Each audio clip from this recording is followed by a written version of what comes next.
So thank you again for being here, everyone. Um, I'm happy to be with you. It's good to see you. I was thinking of a title for this talk, and I think what I came up with is the meaning of life. So I don't know if you'll come out of this with the meaning of life, but I I want to touch on that as I look at this, and as I look at this, I came up with that, or I thought of that. I was talking to a friend of mine last week. I was talking to a bunch of people over the last week that are all kind of uh, have a piece in this Dharma talk.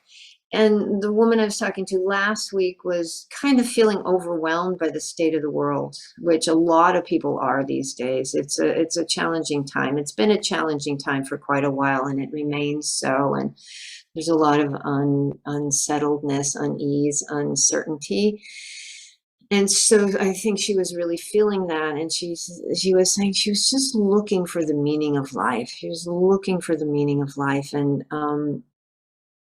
so what that got me to thinking of was Viktor Frankl's book, Man's Search for Meaning, which some of you may know. He was a psychologist, psychiatrist, a neurologist, and he was also a survivor of the Holocaust. He was in a few concentration camps, and when he got out, I think it was like a year after he got out, a year or two after he got out of, after the end of the war, he wrote this book, Man's Search for Meaning, which is a large part of his experiences in the camps, and then his kind of philosophy that evolved out of that experience, along with a lot of the study he had done before.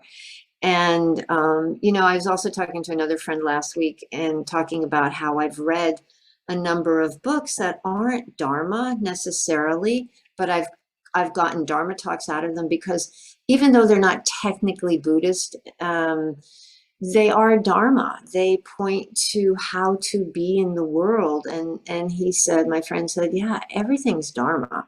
Dharma is, in one word, in one way of looking at it, the traditional teachings, the suttas, what we take as the teachings of the Buddha, but it's also the way it is. That's another way of defining Dharma in this sense, is like, it's what is.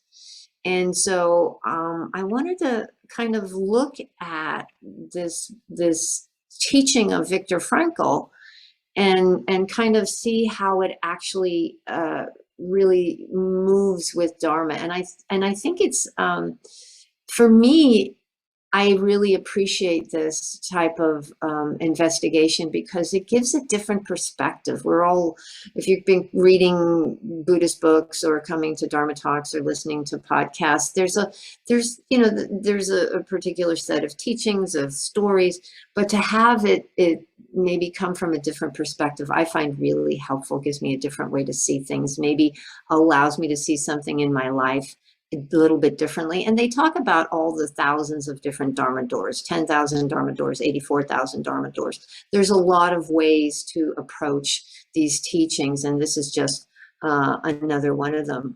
And I really appreciate his wisdom, Frankel's wisdom, and what he has to offer. And there was another book, actually it was a series of lectures he gave, again, just a couple of years after the war, called, which I had not heard of, but I discovered this last week. It was called Yes to Life in Spite of Everything.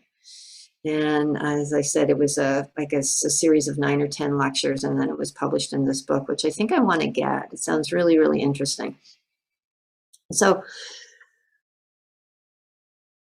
you all know that in the basic Buddhist teaching, in the four noble truths, there is suffering, and this suffering is because we are craving, we are wanting things to be pleasant all the time. There's this craving for sensual pleasure, and we want everything to be good sounds, good smells, good taste, good feelings. We want it all to be good, and we create this extra level of suffering for ourselves when it's not. and we are chasing stuff outside of ourselves to make it give us happiness. It can be things, it can be, you know, jobs, um, relationships, money, even into practice. It can be, you know, this sense of this bliss, you know, and this is, I was thinking about this, I hear this a lot, find your bliss, you know, find your bliss and then do that for, and then get paid to do that for a living. And it's like, that is such a high bar, and what a chore. I haven't found that bliss that I can go out and get a job and get paid for it yet. Some people do, but you know, it's not something that you can just turn on and turn off. And that's, or find the meaning of life, find what gives you meaning, and then you'll be happy. And again, it even though it's couched in these really beautiful terms, it's still pointing to go somewhere else and find something, and then you'll be okay. And that's not, and it's not out there. The Buddha taught that. It's you, that's what that suffering is. That's that second noble truth. It's our wanting things to be your particular way. And, you know, the great teaching of Buddhism is to let go. And Frankel talks about that too. He talks about it's not out there. We need to, he says, we need to stop asking about the meaning of life and instead think of ourselves as those who were being questioned by life, which is a different way to think about it. Daily and hourly, we are being questioned. And he says the question life asks us, and in answering it, we realize the meaning of the present moment. So it's not the meaning of life, but the meaning of the present moment. And it changes from hour to hour, from person to person. And the question is entirely different in each moment for each individual. So there's not one size fits all. If you all do this, you will be happy. That's when you start getting into fundamentalism. That's when you start falling into this place of it's always got to be this way. We get into these rules. You know, I talked a couple of weeks ago about the colonial mind who created this is what's right, and anything that's outside of this is wrong, and we can't have it, we must crush it. Instead, we have to look each moment. What is the appropriate response in this moment? That's ehipassiko. That was the Buddha's teaching on his deathbed. Find your own way. You know, the Buddha's monks were saying, what will we do after you've died? Who will teach us? And he said, I've given you the teachings. Now be a lamp unto yourselves. Find your own way. Be present in the moment. So that is what is being offered both by Frankel and by the Buddha. And I love that. The question lies in each moment. It lies in each moment. And he also says that no situation repeats itself. In each situation calls for a different response. Sometimes the situation in which a person finds himself may require him to shape his own fate by action. At other times, it's more advantageous for him to make use of an opportunity for contemplation and to realize assets in this way. Sometimes man may be required simply to accept that this is the way it is. Every situation is distinguished by its uniqueness, and there's only one answer in the present moment of the situation at hand.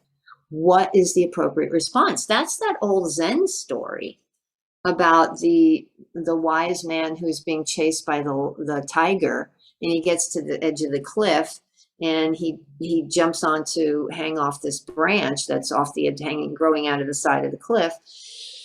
And as he's there, he notices that the branch is starting to give way, and he looks down, and it's like, you know, certain death when he lands on the ground way far below, and he looks up and the tiger's at the edge. So it's like, you go that way, you're going to die. You go that way, you're going to die.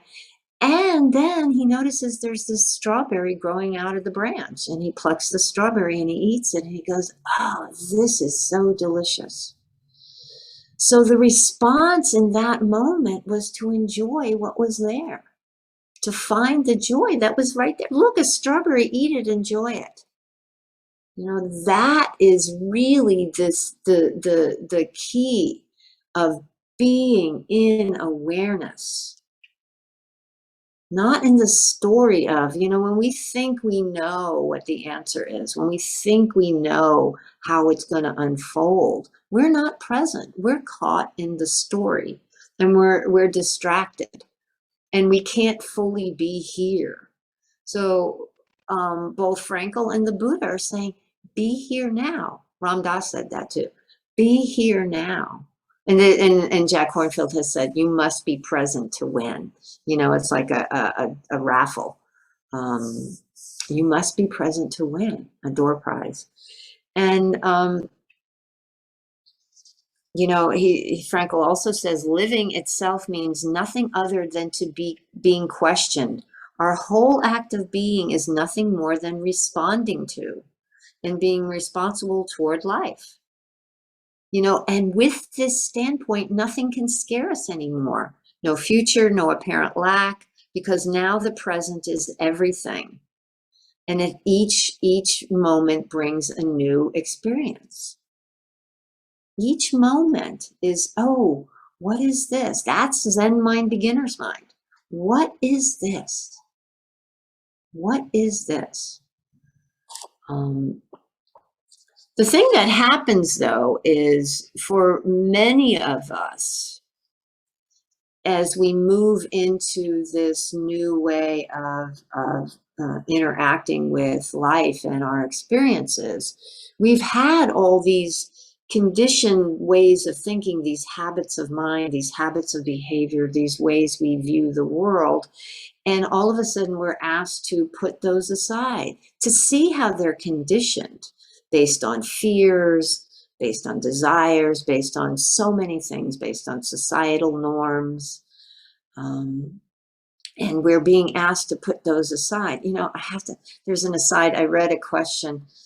I read one of those articles this morning that comes up when my Google screen comes up, and it was like the 10 fashion things that you have to get rid of now that you're going out after the pandemic. And I just sit there getting so annoyed with them. You can't wear this anymore. That's so 2018.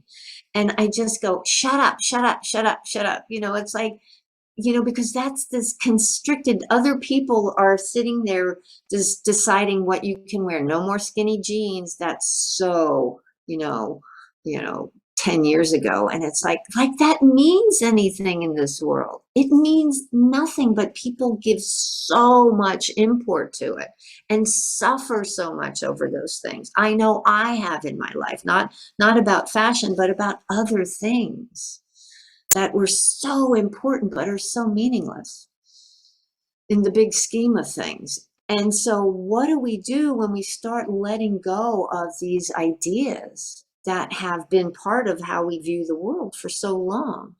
And as I like to often talk about, what we do is we come into, as I have, is come into community with these teachings, specifically around the Eightfold Path, and because that is the recipe for how to live in this world and how to move through the world in harmony with the world and get to this place of freedom. It's when I talked about the Four Noble Truths, there's suffering, and the suffering is because we cling and we crave, and there's a way out, and the way out is the Eightfold Path. So the way out is the Eightfold Path. So what that does is it gives us a framework, and this framework allows to respond to the moment with wisdom, with clarity. And in fact, I love this. Frankel says, the answer to the question we're always being asked must consist not in talk and meditation, but in right action and right conduct. That's the Eightfold Path. Wise action, seeing clearly. Life, he says, life ultimately means taking responsibility to find the answer to problems and fill the task which it sets for each individual. How do we show up? Seeing clearly. The Eightfold Path lays this out. Wise action, wise intention. wise speech, not causing harm, cultivating compassion, cultivating goodwill, being generous, being present, mindfulness, being fully in the moment, so that we know what's happening and we can see the what the appropriate response is. And he says human kindness is what's really necessary. In this other piece of that I read of his, he's talked about love. He goes, human kindness, even for those we can find it easy to condemn. And that's the Buddha talks about, all beings. The Metta Sutta says we wish well for all beings, omitting none. So it's really, really, really important that we recognize this and to let go of those ideas that we think will fix us. He says, don't aim for success. The more you aim for it and make it a target, success or happiness or whatever it is, the more you aim for it, the more you're going to miss it. And how true is that? The more we kind of power our way, try and bulldoze our way to get what we want, oftentimes it's really painful because we keep running head on into a brick wall.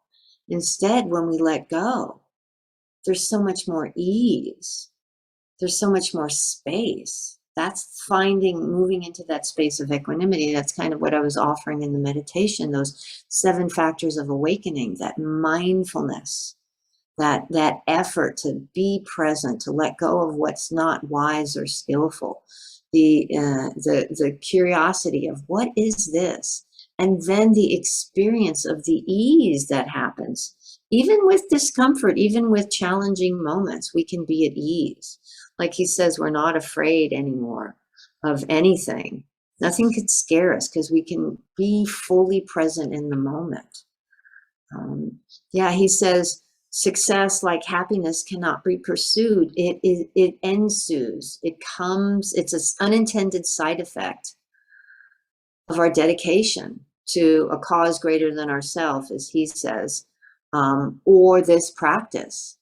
Being present for, taking ourselves out of the equation. It's not all about I, me, and mine. It's for the benefit of all.